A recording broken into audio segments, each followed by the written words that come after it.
चैत्र नवरात्रि से किनके दूर होंगे राहु केतु के दोष। चैत्र नवरात्रि से किनको नहीं सताएंगे राहु केतु। चैत्र नवरात्रि से राहु केतु किनका कुछ बिगाड़ नहीं पाएंगे। ये जानने के लिए देखिए सिर्फ धर्म ज्ञान पर। नमस्कार। ग्रहों के चाल में बदलाव आम से खास हर किसी के जीवन में परिवर्तन लेकर आते हैं और जब यही परिवर्तन मायावी ग्रहों की चाल में होता है तो लोगों की जिंदगियों से लेकर देश दुनिया में भूचाल आ जाता है। मायावी राहु केतु जिनका सौर मंडल में कोई अस्तित्व नहीं है, लेकिन ज्योतिष दृष्टि से सूर्य और चंद्रमा पर ग्रहण लगाने के लिए इनकी छाया ही काफी है। कहते हैं कि कुंडली में मौजूद अन्य ग्रहों की तुलना में राहु केतु एकमात्र ऐसे ग्रह हैं जिनके दुष्प्रभावों के चलते कार्यों में विघ्न बाधाएं आती हैं, रिश्तों में मानसिक तनाव बढ़ता है, जेल यात्रा होती है और कुछ तो सीधे मौत के घाट भी उतर जाते हैं। लेकिन ऐसा नहीं कि राहु केतु सदैव कष्ट ही देते हैं। ज्योतिष में इनका अपना ही एक महत्व है। भले ही इन्हें अशुभ ग्रहों की श्रेणी में रखा जाता है, लेकिन ये दोनों ही ग्रह जब किसी पर अपनी कृपा बरसाते हैं तो छप्पर फाड़ कर करोड़ों की माया देते हैं। यदि राहु को सांसारिक कामनाओं का ग्रह माना जाता है तो केतु का संबंध अध्यात्म से हो सकता है। जी हाँ, केतु अगर विकास की आध्यात्मिक प्रक्रिया और आत्मा में भौतिककरण के शोधन का प्रतिनिधित्व करता है तो राहु जातक को अचानक से धन प्रदान करता है। ज्योतिष में देखिए केतु सांसारिक रूप से हानिकारक है, लेकिन आध्यात्मिक रूप से सबसे ज्यादा लाभकारी है, क्योंकि ये आध्यात्म, ज्ञान, कल्पना, अजेयता और मानसिक क्षमताओं का सबसे बड़ा कारक है।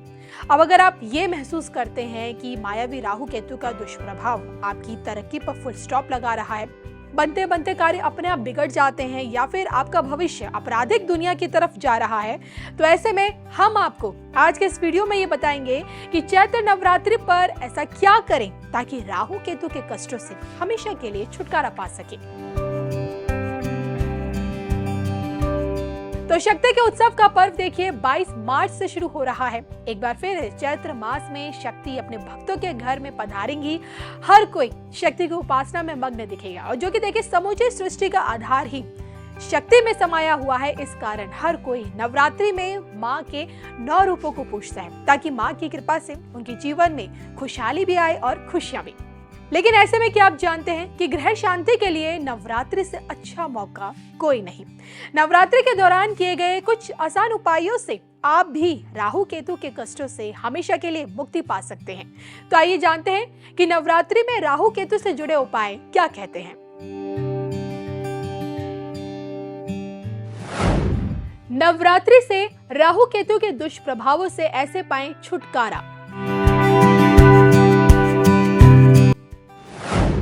अगर आपकी कुंडली में राहु का दोष है तो इसे दूर करने के लिए मां ब्रह्मचारिणी की विधि विधान से पूजा करें। यदि आपकी कुंडली में केतु से संबंधित परेशानियां चल रही हैं, तो नवरात्र में मां चंद्र घंटा की पूजा करके अपनी समस्याओं को दूर कर सकते हैं। इन दोनों देवी की पूजा नवरात्रि में करने से आपको राहु केतु के अशुभ प्रभावों से मुक्ति मिल सकती है। नवरात्रि में रोजाना नहाने के पानी में चंदन का पाउडर मिलाकर स्नान करें। इस उपाय से आपकी कुंडली से राहु के दोष दूर होते हैं। इस उपाय को नवरात्रि से आरंभ करके अगले 3 महीने तक करने पर विशेष लाभ मिलता है और आपके कष्ट भी दूर होते हैं।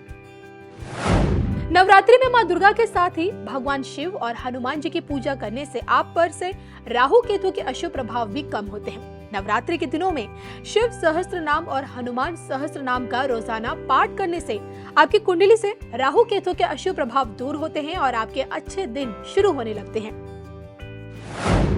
नवरात्रि में राहु दोष के उपाय करना बहुत ही कारगर माना जाता है। राहु दोष को दूर करने के लिए नवरात्रि में खासकर चांदी का ठोस हाथी घर लाएं। आप चाहे तो इसे पूजा स्थल में रख सकते हैं या फिर अपनी तिजोरी में रख सकते हैं। घर में चांदी का ठोस हाथी रखने और रोजाना उसके दर्शन करने से आपकी कुंडली से राहु के अशुभ प्रभाव का असर कम होता है और आपके करियर में धीरे धीरे लाभ होने लगता है। नवरात्रि के 9 दिनों तक रोजाना दुर्गा सप्तशती का पाठ करने से भी राहु केतु के दोष में काफी प्रभावी माना जाता है। इस उपाय को करने से माँ दुर्गा आपसे प्रसन्न होकर आपको राहु केतु के अशुभ प्रभाव से बचाती है। तो इस नवरात्रि माँ की उपासना के साथ साथ राहु केतु से जुड़े ये उपाय कीजिए और अपने जीवन से नकारात्मकता को दूर कीजिए।